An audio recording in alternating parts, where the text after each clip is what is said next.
Welcome to Dynamo Dynamics, winning goals to digital dominance. I'm your host, Danny Perry, and with me as always is my guy, Kai Peterson, on this unique intersection of football and information technology. But Kai, we have a lot to talk about, obviously, with the Dynamo. We've missed the last few matches as far as discussion and wrap-up. We'll talk extensively about the latest, however, which was a barn burner against Vancouver. We're going to talk a little Euros. I think there may be some residual disappointment lingering with you on that one, as well as the Copa America. And today, we're deviating just a little bit. We have a very, very special guest joining us from Cordoba, Argentina, Mr. Agustin Bastus, who is still, I've heard, celebrating victory of some certain blue and white jersey team in the Copa America. Augustine, how are you doing? Oh, I'm fine, guys. Thank you. Thank you very much for having me today. Yeah, indeed. We are, almost everybody here is still celebrating. Celebrations last for quite a while around here, especially about football. Well, you seem to be getting used to winning these major tournaments. It's been three major internationals in a row, including the World Cup, and but bracketed by Copa Americas. What do you attribute that to? Mainly because we didn't win for almost 30 years in a row, I would say. So it's good to be back winning a little bit. But yeah, the thing is probably Messi and the entire team that has gathered together around this time, this last few years. It's probably the main fact that we are achieving like our goals and winning trophies and tournaments, and it's been a while, man. It's been a rough while. Well, that makes the victories all the more sweet at this time, and I think we're seeing a lot more of those jerseys around now. Wait a minute. Wait a minute. I think I have one. Oh, that's beautiful. That one's beautiful. Well, it does have three. the third star already. So this is thanks to your team. Thank you guys for visiting us recently, and we are very pleased to be working with you, and also we know how the intersection of football and IT. They just go hand in hand. So, Kai, we've talked a lot about how it takes proper planning, it takes the foundation, it takes basically strategy, the right team players, all of that to make an IT company go. The same with football. Same. Yeah. There's a lot of tactics that go into every game being played. You got to know who you're playing. You got to know their strong suit. You got to know what they do poorly and what your team excels on. There's so much that goes into it. So it's like running a business. Well, most definitely. And Augustine, it's the same, I'm sure, on your side. But do you find it interesting, being a football fan, how you can interact with people from all around the globe instantly, just based on that subject? Yeah, absolutely. Like technology is great for us because we can basically, you guys are over there in Houston, I'm here in Argentina, which is on the other side of the world, basically. And yeah, we can like get together, hang out and talk about football, talk about technology. And sometimes you get to do that over with your team as well. We are currently working with people all around the country, and probably we're going to be extending to other people outside of Argentina as well. Maybe, I don't know, but that's definitely something that's very interesting that we are able to do. Yep. Absolutely, absolutely. It's the best thing. And so those who aren't football fans, you're missing out. Let's just put it that way, right? It's a global game. We have leagues in Argentina, in Europe, South America, great cup competitions. Here in the U.S., we've seen the growth of the Major League Soccer, MLS. Kai and I are obviously very much focused on the Houston Dynamo, and we will get to that Vancouver game. I promise you guys we'll get there. But since we have you, Augustine, I really want to delve into your feedback on how you see the growth of MLS from a global perspective, and with the notable addition of a certain maestro, from Argentina. Tell us what the global perspective of MLS is. Yeah, basically, as we like talked briefly about it before, MLS for us here in Argentina, it was before Lionel Messi getting over there. It was not very common for us to catch your games. Like you guys are over here, it's very hard for us to catch your games. Like I can see the highlights, I can like get to see some games over the internet, but it was not a worldwide non-league or one of the main leagues, especially from people that are not over there. But in the last few years, especially with the gateway that Messi became for you guys over there in the league, I think you are competing for a lot of more time on TV and also for a lot more quality of players with Arabia, like and Southeast Asia people and league, right? You are like people and players are more commonly going over there to the MLS and also to Arabia.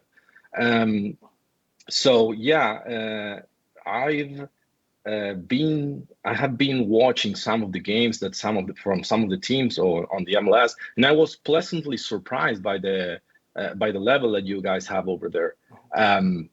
I think the league is evolving quite fast, and as of course you might know, I'm pretty aware of Inter Miami and the campaign that those guys are doing. And you were saying that there are a lot of Argentinian jerseys going over there in the States in the last few years. Well, let me go ahead and tell you that here in Argentina there are jerseys from Inter Miami all over the place.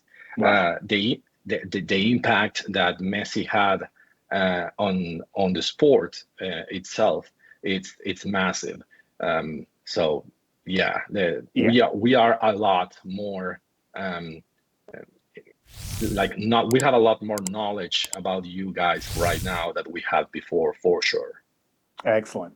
Thank you for that insight, and that it's really fascinating, isn't it? Especially we've talked about the quality of the game and the fan experience here, and I think the MLS has taken a big step forward in both quality and the fan experience, and the matches themselves are really exciting. So I think I'm going to use this as a segue.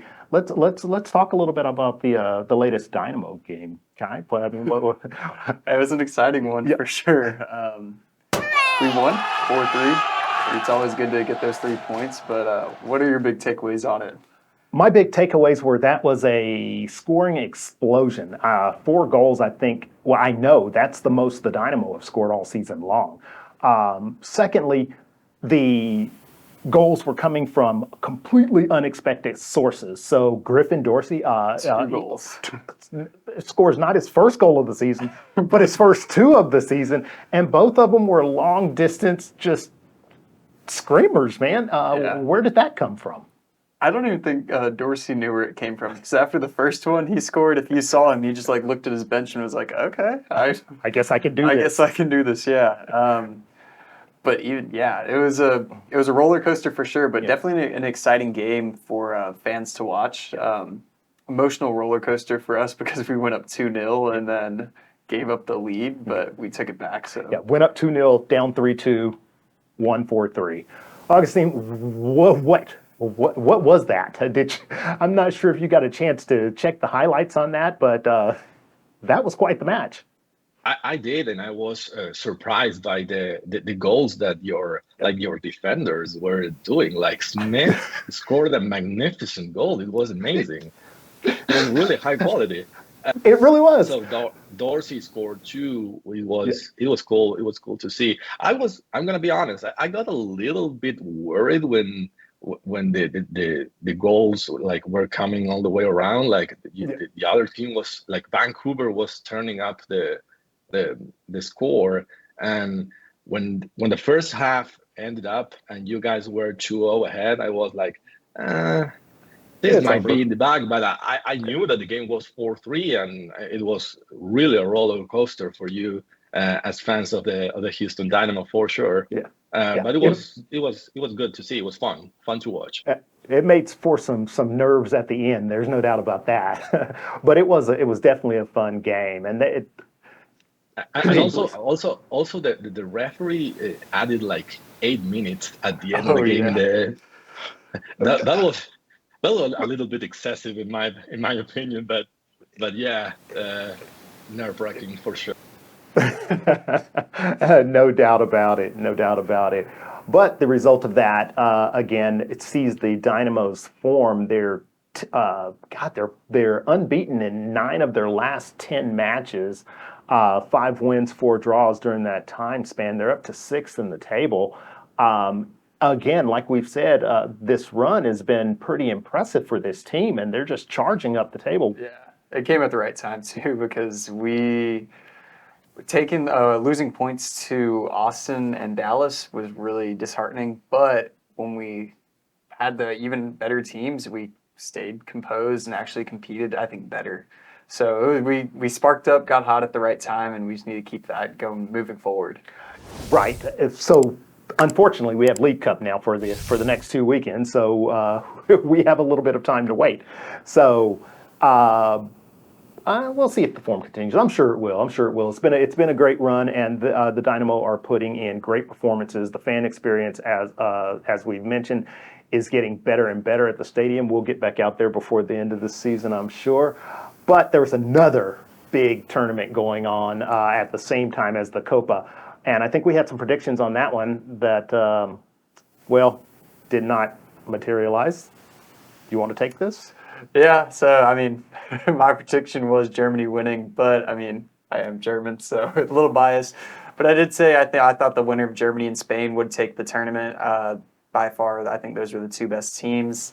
I do apologize to some of the English fans, not all of them. I did say that they were going to get knocked out early, but they did make the final. They did make the final. They still need to change some things, but they look like they can be a team to do something in the World Cup in a few years. So, but the tournament was good overall. The fans were crazy. Games were very strategic, though. Yeah, I mean, it's funny you mentioned that because the games I felt the quality of matches in the Copa, from a fan perspective, were better than what you saw in the Euros. It seemed like every team in the Euros was playing not to lose rather than to win, and that was the exact opposite in the Copa. For example, you could look at the Panama game versus the United States. It was predetermined that the U.S. was going to win that game, but Panama attacked. Yeah. They attacked the entire game, and they won. And that knocked us, basically, that was the game that effectively knocked us out of the tournament. But thoughts on that, Augustine, in the last couple of minutes we have left?